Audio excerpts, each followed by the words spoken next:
La Acrópolis es uno de los monumentos más importantes de Europa. Esta pequeña meseta de roca caliza fue declarada por la UNESCO Patrimonio de la Humanidad. Estamos en la cuna de la democracia, en la patria de la filosofía, en la ciudad de los grandes matemáticos, artistas y escritores. La Acrópolis era el lugar mejor defendido de la ciudad por su posición elevada y por estar rodeado de murallas. Se aprovechaba para situar aquí los edificios emblemáticos y sagrados. También se celebraban aquí los eventos más importantes de la ciudad. Una gran parte de los edificios que forman la Acrópolis se edificaron durante la época de Pericles en el siglo V a.C. Anteriormente, los edificios fueron destruidos por las tropas persas de Jerjes I.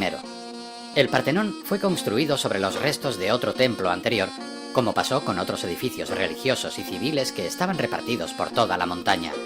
Todos se conservaron en bastante buen estado hasta el siglo XVI, cuando a causa de la dominación otomana, el Partenón se convirtió en mezquita, el Erecteión en harén y los propileos en polvorín. Durante el asedio de Atenas del año 1687, los venecianos, bajo el mandato del general Francesco Morosini, hicieron grandes destrozos con sus bombardeos.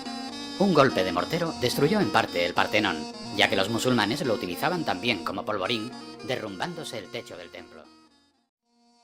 Atenas es una de las capitales más antiguas de Europa con más de 6.000 años de historia. Sus inicios se sitúan alrededor del año 4000 a.C. con los pelasgos, sus primeros habitantes.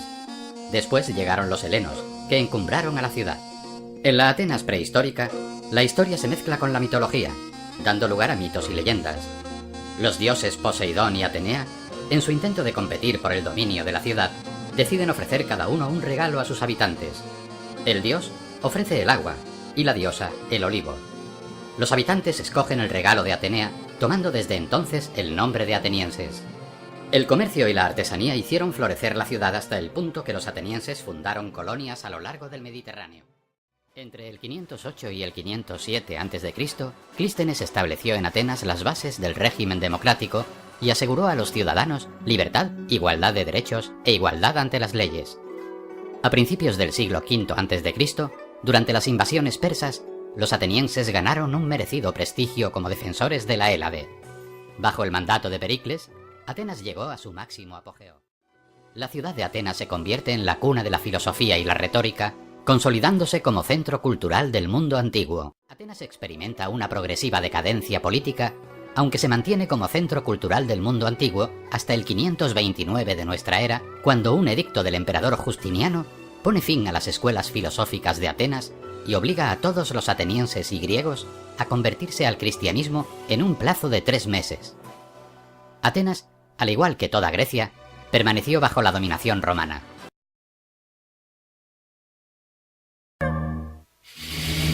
No muy lejos de Corinto apareció un extraordinario hallazgo, el caduceo, una serpiente enroscada en el bastón que sujeta una figura nada inquieta por la presencia del reptil.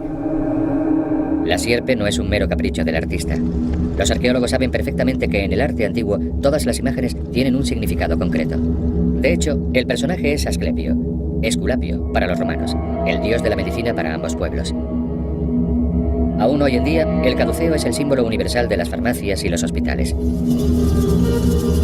El culto a Asclepio tuvo su origen en una de las grandes poleis de la antigua Grecia, Epidauro, la supuesta patria chica de la divinidad.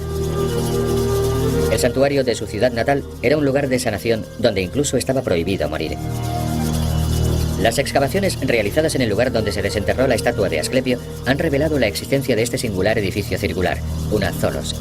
Se encontraba rodeada de columnas con sus capiteles, entablamiento y elementos decorativos.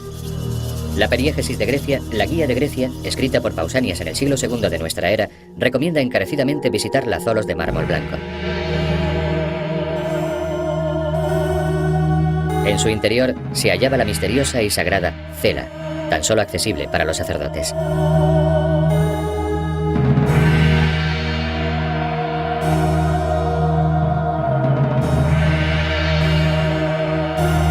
Las sagradas serpientes del dios se custodiaban en la cela, el centro neurálgico del santuario. Se creía que el dios se había reencarnado en una serpiente para escapar de la ira de Zeus, que lo había fulminado con un rayo por osar devolver la vida a un muerto. Por lo tanto, los griegos estimaban a las sierpes, que eran el símbolo de su poder, tanto como a la mismísima divinidad. De no ser por las serpientes nacidas en Epidauro, descendientes de la serpiente originaria, los numerosos hospitales del mundo antiguo no habrían podido ejercer sus funciones. La presencia de la deidad era esencial para llevar a cabo el rito sanador. Se acostaba al enfermo sobre el suelo del templo y así pasaba la noche, en el transcurso de la cual el propio Dios lo curaría. Estas creencias esotéricas y religiosas forman parte de los orígenes de la moderna ciencia médica.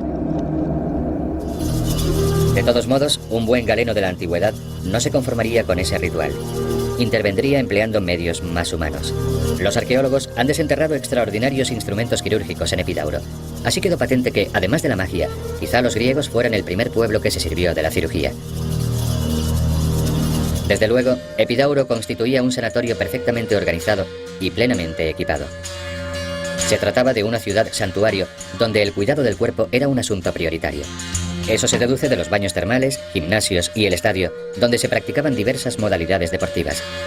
Los griegos fueron los primeros en comprender que el ejercicio físico es básico para nuestro bienestar.